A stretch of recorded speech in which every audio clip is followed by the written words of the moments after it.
Welcome. In the previous session we had looked into the production planning problem and we had formulated in a way that can be used with meta heuristic techniques to solve the problem. In this session we will look into a mathematical formulation for the same production planning problem. So, whatever formulation we had previously, if you think about it, it cannot be directly used with, let us say, incline prog of MATLAB, right, because there we required the constraints to be of the form Ax is less than equal to b, and the model which we had developed had implication constraints, right. We had equations involving, let us say, if x is between L and M, then we need to use one equation, if it is between M and H, then we need to use another equation, right. So, that cannot be directly incorporated using incline prog of MATLAB, right. In this session we will see the mathematical formulation of the same production planning problem. The constraints will be in the format Ax is less than equal to b or A equality x is equal to b equality, and the objective function in this case also will turn out to be linear. We had previously looked into this definition of the problem. Just to refresh our memory, we will briefly go through the problem again. So, we have T products, product 1, product 2, product 3, all the way up to T products, and there are J different processes which can produce these products. So, some of the processes can produce the same product. So, for example, product 3 is produced by process 3 as well as process 4, right, and there are K different type of raw materials which are available, right. So, the production and investment costs are known at L, M, H. So, this is production capacity. Let us say this is 50, 80 and 100, right. So, if we produce 50 tons per day, the cost is given by this CL, right. Similarly, if you produce 80 tons per day, the cost is given by CM. If you produce 100 tons per day, the cost is given by CH. So, this information is known. For any production between 50 and 80, the production cost can be calculated by using linear interpolation. So, if you see between L and H, it is a piecewise linear function. Similarly, we also know the investment cost at these three production capacities, and for any production between 50 and 80, the investment cost can be calculated by this line. Similarly, for any production between 80 and 100, the investment cost can be calculated by using this line. So, the decision variables are which of the products are to be produced, right, and what are the processes which are used to produce the product, and what should be the production amount from each of those selected process, right. So, here it is not necessary to produce all the products and it is not mandatory to use all the process, right. So, if we choose to produce a product from a particular process, the production has to be between L and H, right. It cannot be less than L, it can be 0. So, for example, here it is 50 and 100. So, the production cannot be 40, but the production can be 0, and the production can be anywhere between 50 and 100. Above 100 there is no mechanism to calculate the cost, and below L there is no mechanism to calculate the cost, except for the fact that at x is equal to 0, the production cost and investment costs are 0. So, whatever production plan we decide to implement will require an investment cost, right. So, that investment cost has to be less than the amount of budget that is available. Similarly, for the production plan that we choose, the amount of raw material required should be less than equal to the amount of raw materials that are available. Under this scenario, we need to come up with a production plan which will maximize the profit. If you remember our previous discussion, we had used these two to calculate the production cost, right. If x is between L and M, the production cost is given by this expressions. We had previously seen how to derive these two expressions, right. So, the production cost is calculated based on the amount of x, right, and if x is not produced, then the production cost and investment costs are 0. So, here we have written it only for production cost, but the expression for investment cost will also be similar. Instead of CL, which is the cost of production at low level, it would be IL, instead of CM it will be IM, and instead of CH it will be IH, right. So, whatever equations we use for mathematical formulation should capture this production cost if the x value is in this range, and if the x value is 0, the production and investment cost should be 0.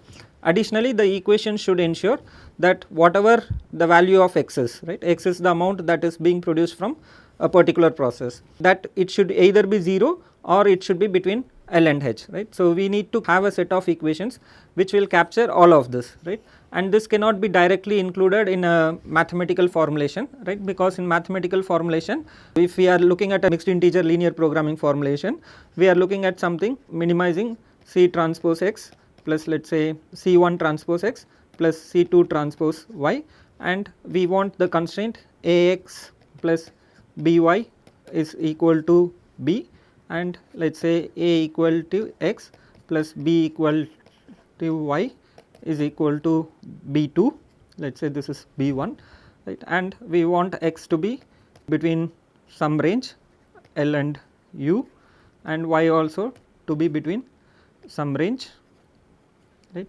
Only thing is that here it is integer, it can take only integer values. So, here if we say y is between 2 and 8, then y can take the values 2, 3, 4, 5, 6, 7, 8, only the integers are permissible, whereas x are continuous variable, it can take any value between x lower and x upper.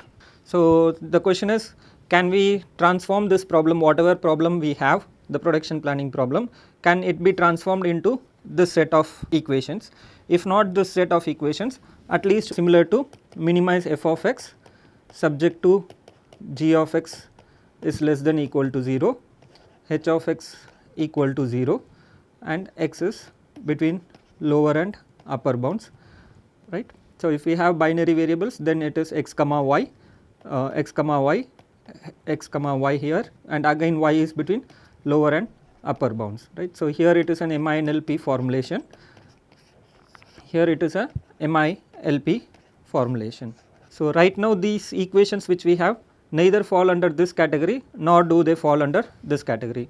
So, the question is, can we transform this problem into equations of either this type or of this type, so that we have a mathematical formulation, so that we can use mathematical programming techniques such as branch and bound simplex method and other gradient based methods. What we essentially want to do is capture these two piecewise linear functions into a set of linear or nonlinear equations which are of the conventional form, right. So, this and this we will call it as conventional form or the canonical form for mathematical programming techniques. So, over here, since this takes care of the equality constraints, this has to be less than equality. So, this takes care of all the inequality constraints, this one takes care of all the equality constraints. So, let us say we have these equations, right, this equation 1 to 6, right. In equation 1 to 6, L, M, H are real positive numbers, right. So, they can be anywhere between 0 to infinity. U is a large number and the variables y and z are binary variables. Okay. We also have x, which is a decision variable, right. So, x is again real positive number. So, the claim is that these equations help us to capture whatever we were doing over here. So, this production cost, whatever we calculate over here, that would be the same given by this equation, provided all of these equations are taken together, right. So, here the binary variables y and z are supposed to behave in this way, right. So, z is a binary variable which will indicate whether x is produced or not. So, z will be equal to 0 if it is not produced. If it is produced, it will take a value of 1. So, for example, look at this equation 6, right. So, let us say x takes a value of 50 and let us say u is let us say 10 power 6, right, and this z is a binary variable, there is no j over here, and this z is a binary variable, right. So, now we have this. So, this equation would be satisfied if and only if z takes a value of 1. So, if z takes a value of 0, it will be 50 is less than equal to 0, which is not possible, right. If x takes any non-zero value, this constraint would ensure that z would be equal to 1, right. So, we can consider this z as an indicator variable which will have a value of 1 if x is greater than 0, it will be 0 if x is 0. So, coming to this variable y, so this binary variable y would take a value of 1 if x is less than or equal to m, it will take a value of 0 if it is greater than or equal to m. Now, let us look into a case wherein x is greater than L and x is less than or equal to m, right. So, x is somewhere in between this. So, if x is somewhere in between this, we want to see what will happen to these equations, and if whatever production cost will be calculated by this expression equation 5, would it be similar to this equation, because this equation is valid between L and M, right. So, that is the case that we are discussing as of now. So, if x is between L and M, let us say the variable y takes a value of 1, right, and since x is non-zero, z will be equal to 1, right. So, y is equal to 1, z is equal to 1. If you look at equation 1 and 2, right, since y is equal to 1, it means h is less than equal to 0, right. So, since h is a real positive variable, the only value that h can take is 0, right, and if h takes a value of 0, equation 3 turns out to be L plus m is equal to 1, right. So, if you rewrite it, it will be m is equal to 1 minus L, right. Now let us look at equation 4, right. So equation 4, h is equal to 0, that has been established, right. So if h is equal to 0, this expression is now only x is equal to L into L plus m into m. So if we rearrange this equation, we can get this expression for L. L is equal to x minus m divided by L minus m, right. So if h is 0, right, so again this part of the equation will go from equation 5. So Pc will be Cl into L plus Cm into m, right. So the lowercase l, m, h are the production capacities, right, and Cl, Cm, Ch production cost at L, m and h respectively, right. So through this equation, the production cost that would be calculated is this, Pc equal to Cl into L plus Cm into m. So the question is, now is this cost the same as this cost what we have over here? So here in this expression, if we take this expression, right, and substitute the value of L, which we have over here, right, this, and for m, m is nothing but 1 minus L, right. So here we have 1 minus L, right. If we rearrange this equation, we would get this one, right. So if we take L minus m as common term and expand this equation, we will get this one. So to this equation, what we will do is we will subtract and add Cl into L, right, and if we rearrange this expression, you would finally be able to get this expression, which is the same as what we have over here. So what we have established is the cost calculated by this equation, if x is between L and m, is the same as what we had previously calculated using the 2-point form of this line, right, and these equations are in the canonical form or the conventional form. So between equation 1 to 6, we do not have any if condition or implication constraints which we had previously when we solved this problem. If you look into this expression given over here, and if you expand it, you will end up with this one, right. So x is equal to m plus uppercase L into L minus m, right. So L minus m, if you see, m has to be a value greater than L, right. So this will be a negative, right. So this term is going to be a negative term, and this uppercase L is a decision variable which is going to be positive, and this lowercase l, which is a decision variable, will be less than or equal to 1 because of this constraint. So if anything is produced, z will be 1, so L plus m plus h equal to 1. So though we are defining L, m, h to be in the real positive domain, because of this constraint, it is actually going to be in between 0 and 1. So all these three variables, because of this particular constraint, if a product is produced, is going to be between 0 and 1, right. So this is going to be a negative value, right, and this is a number less than 1. So this quantity would always be less than or equal to m, right. So if L is equal to 0 in this expression, right, then x is equal to m, and if L is equal to 1, then x would be L, right.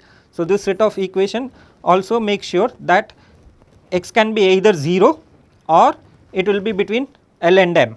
So similar arguments can be made for x between m and h, right. So if x is between m and h, y would take a value of 0 and z will take a value of 1 because the product is produced, right. So in that case, Pc would turn out to be Cm into m plus Ch into h. So we can employ a procedure similar to this to show that the cost that is calculated by this equation is equivalent to what we have over here, which is what we would get by using this line. So now we have discussed two cases, that if x is between L and m and if x is between m and h, right. So these two expressions we have been able to capture, and if x is 0, the set of equation will also ensure that Pc is 0, which is what we want, right. Similar to this equation, we can add one more equation, that investment cost is equal to IL dot L plus IM dot m plus IH dot h, right. So this is similar to equation 5. Instead of production cost, now we are writing investment cost, because the concept remains the same, it is just that another line over here is being captured. So similar to the expression that we would get by using these two lines, this investment cost will also correspond to the same cost. Now what we have done is, we have shown that if we use this 7 equations, we can capture all this condition. We will be able to calculate the production cost no matter if the production is between L and m, or if it is between m and h, or if it is 0. Similarly, we will be able to calculate the investment cost, and this constraint also ensure that x can take either value of 0 or it will be between L and M or M and H, right. So, basically what we are saying is x will be either 0 or it will be between L and H, which is what we wanted, right. So, the domain constraint which we had previously, wherein we checked like if anything is non-zero but less than L, we were assigning penalty. With these equations, if we get a solution which satisfies all this equation, it will also satisfy the domain constraint. Now, let us consolidate whatever we have seen, right. So, y and z are binary variables and L, M and H would be between 0 and 1, though we define it to be real positive. This constraint would ensure that they are between 0 and 1. Right. So, let us say if z is equal to 0. So, if z is equal to 0, equation 3 would ensure that L plus M plus H is equal to 0. Since the lower bound is 0, that condition can be satisfied if and only if L, M and H are 0. If L, M, H is 0, then x will be 0 because of equation 4, and equation 6 and equation 7 would ensure that the production cost and the investment cost are also 0. If this condition is not satisfied, z is not equal to 0. So, this constraint will make sure that L plus M plus H is equal to 1, right. So, now all the 3 values cannot take 0, right. So, the summation of this has to be equal to 1, right. So, now the variable y, it can take either 0 or 1, right. So, let us assume that it takes a value of 0. So, if y takes a value of 0, equation 1 would ensure that L will be equal to 0, right, because again L is positive variable. So, L is less than or equal to 0. So, the only value which will satisfy is L is equal to 0, right, and over here equation 2 would ensure that H is less than or equal to 1, whereas equation 3 would ensure that L plus M plus H is equal to 1. That now becomes 0 plus M plus H is equal to 1, and equation 4, because L is equal to 0, this term would vanish, right. So, x will be M into M plus H into H. Similarly, the production cost and the investment cost will be CMM plus CHH and IMM plus IHH, right. So, and we have previously seen that this production cost and this investment cost is nothing but what we would get by interpolating the line between M and H, right. So, if this condition failed, that y is not equal to 0, right. So, if y is not equal to 0, that would mean that y is equal to 1, because y and z are binary variables, right. So, if y is equal to 1, then L has to be less than equal to 1 and H would be 1 minus 1, which is 0. So, H has to be less than equal to 0. So, the only value that would satisfy that constraint is H is equal to 0. Similarly, this constraint will become L plus M is equal to 1 because H is equal to 0. So, equation 4 would now become LL plus MM because H is equal to 0, right. So, this term will vanish. Similarly, over here these two terms would vanish, right. So, this is the cost that would be calculated, and we have previously seen that these two costs are nothing but what we would get by interpolating between L and M. So, in this flow chart we have seen the case that what happens if z is equal to 0 and if z is equal to 1. So, this part is z is equal to 1 because z is not equal to 0.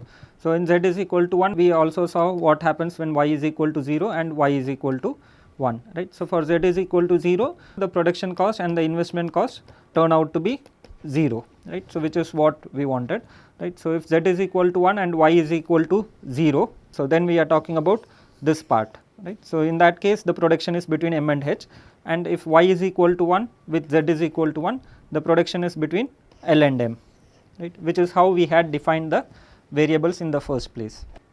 So, since we are discussing for only one process, this J is not required, right.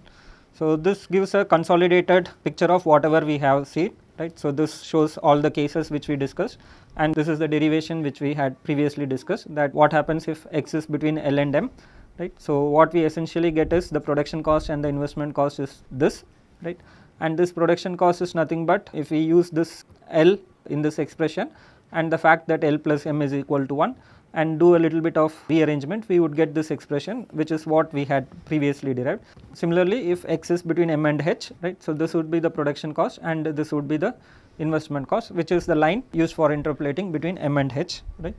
So, and these were the equations which we had used, along with the fact that y is a binary variable, z is a binary variable, x, L, M and H belong to real positive. So, with this definition of the variables, right, and these equations if we use, we can accommodate the piecewise nature of the production cost and investment cost in terms of the conventional equalities, right.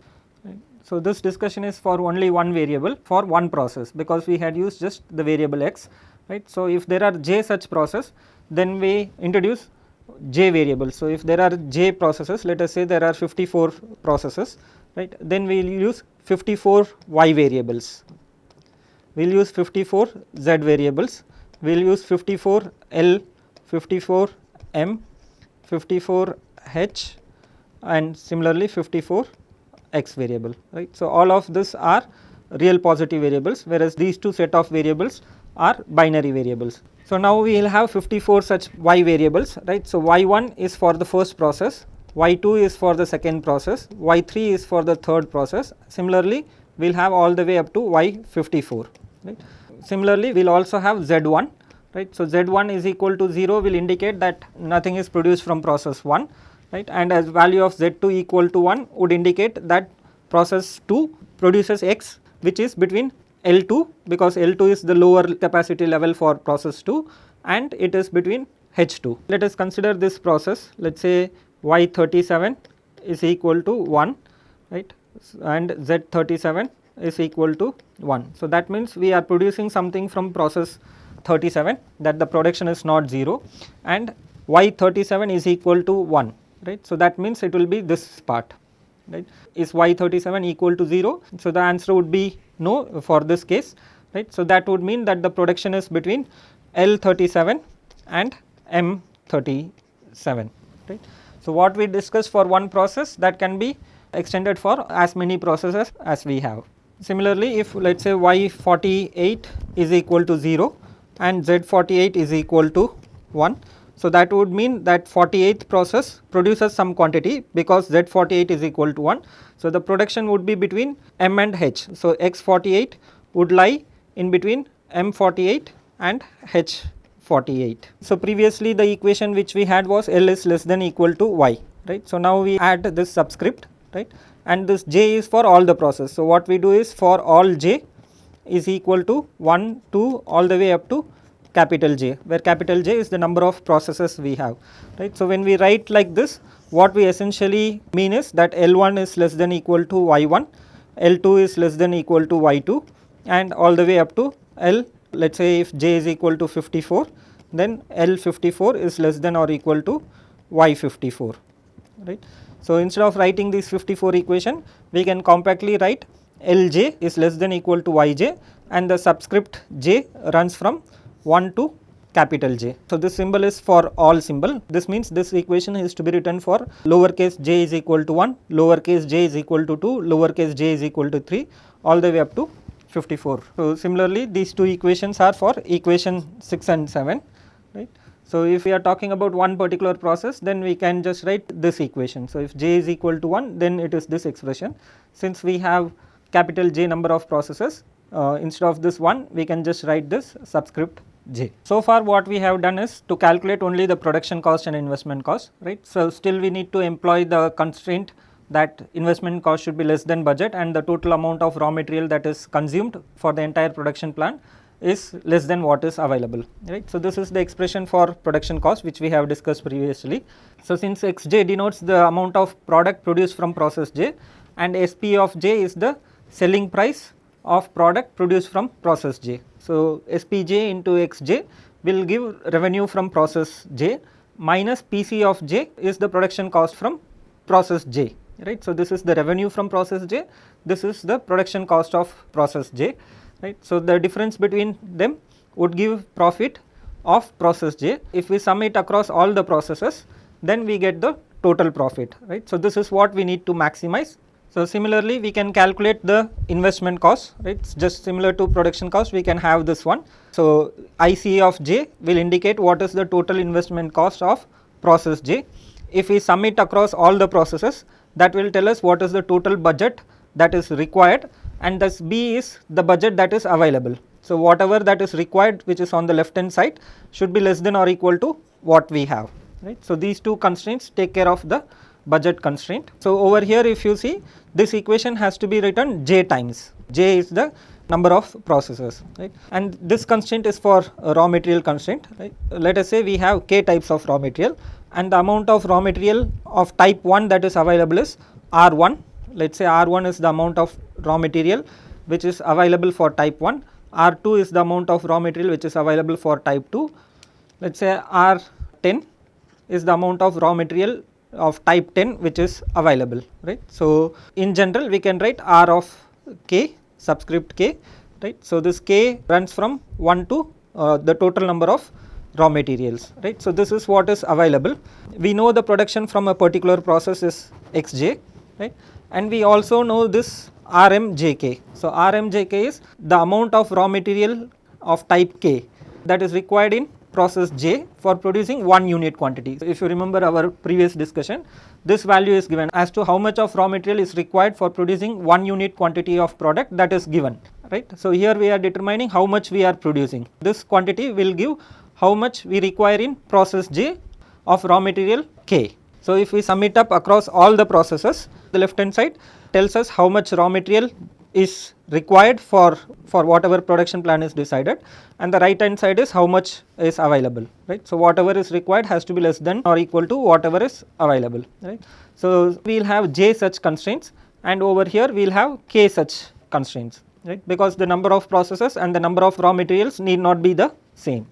These are rest of the equations which we have discussed previously, right. So, we will not get into it again, it's just that each of that equation is to be written j times, where j is the number of processes. So, we have 2 binary variables per process, right. So, if there are j processes, then we have 2j number of binary variables, but the type of binary variables are just 2, right. So, y and z. Similarly, the decision variable xj, lj, mj, hj is to be used for each process, right. So, if we have 54 process, then we will have 54 into 4 because there are 4 continuous variable per process. So, if we have 54 processes, then we will have 54 into 4 continuous variables. So, this formulation, if you see, we have an objective function, right. The decision variable involved over here is j and Pc of j. Again, Pc of j is given by this expression and the decision variable involved here is Lj, Mj, Hj. So, this is a linear equation, this is also a linear equation. Similarly, this Lj, Mj, Hj are again linear terms, this is also a linear constraint.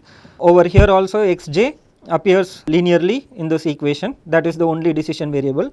This is a known quantity, right. So, this is also a linear equation and all these equations are also linear, right. So, all our equations are linear equations, right. Some of our variables are binary, right. So, yj and zj are our binary variables, Lj, Mj, Hj and xj are our continuous variables. So, this formulation which we have has mixed type of variable, some variables are binary, some variables are continuous, and all our expressions including the objective function and the constraints are linear. So, this formulation is an MILP, mixed integer linear programming, right. This formulation can be solved using intlin-prog, and if it completes normally, whatever the solution that we get is the best possible solution for this problem, right. So, over here we have given both the formulations which we have, right. So, the problem description is same, this is the formulation that we had used when we were trying to solve it with meta-heuristic techniques, and this formulation is the mathematical programming formulation, right. So, this is in the form of a mixed integer linear programming formulation. This can be solved with MATLAB's intlin-prog or the other 2 softwares discussed in this course. So, the problem description remains the same, there are 2 different ways to model it, right. Now, the question is, can we use this formulation to solve using meta-heuristic techniques? So, the answer to that is yes.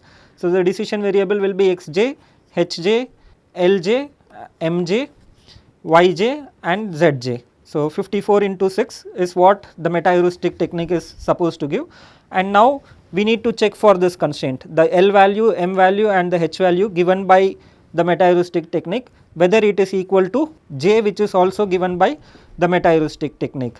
Now, if we are to solve this using meta-heuristic techniques, right. So, whatever value of y we get, right, and whatever value of h we will get should satisfy this equation.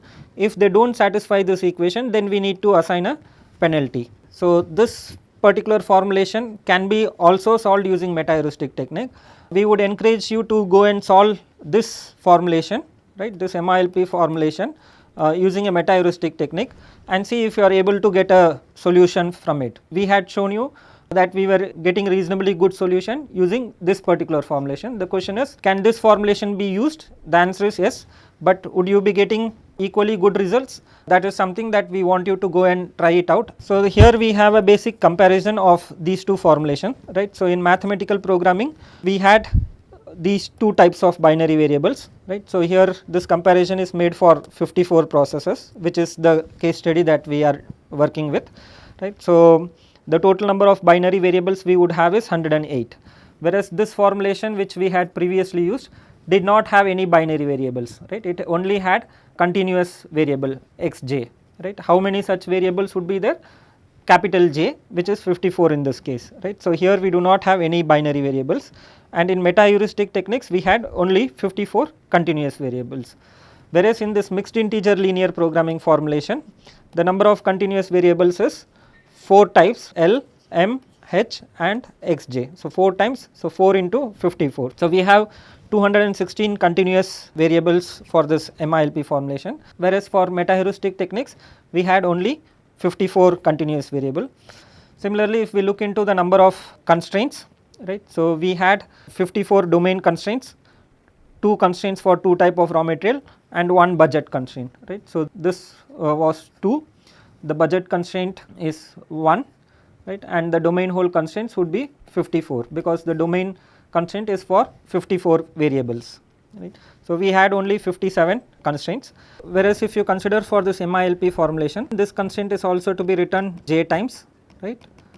So, we have one set of j constraint, second set of j constraint, third set, fourth set, fifth set, sixth set and seventh set, right. So, these are decision variables, right. So, we have this 7 set of constraint, right. So, we basically have 7 into j, right. So, what we can do is we can totally eliminate this variable, right, and we can directly have this expression over here. So, that way we can reduce j constraint, so it will become 6 into j.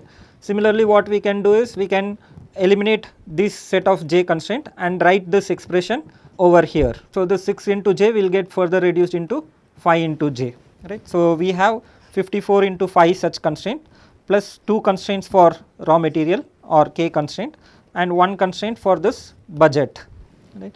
So, here we have 273 constraints. So, for the same problem description, if we formulate it as a mixed integer linear programming problem, we have 54 into 2, 108 binary variables and 54 into 4 continuous variables, plus we have 54 into 5 plus 3 constraints, right. So, that is for mixed integer linear programming formulation. But if we formulate it in another way which does not classify it to be a mixed integer linear programming formulation, then we can model that problem with 54 continuous variable and 57 constraints without using any integer or binary variables, right. So, the same problem description can have 2 different types of formulation.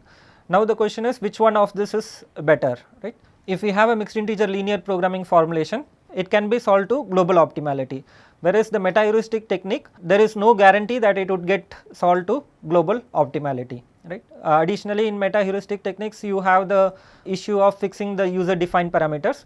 Based on user defined parameters we may or may not get the optimal solution, whereas for a mixed integer linear programming formulation there is a guarantee on global optimality.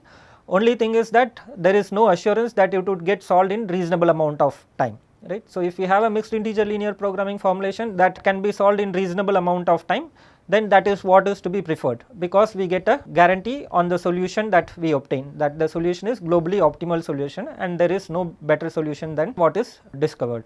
Again, you need to remember we can use a mixed integer linear programming formulation and solve it with meta-heuristic techniques, right. So, for example, in this case instead of 54 variables we can employ 108 binary variables as well as 54 into 4 continuous variables, but the performance of meta-heuristic techniques may not be up to the mark. In the next session we will see how to code this MILP formulation to get the optimal solution. Thank you.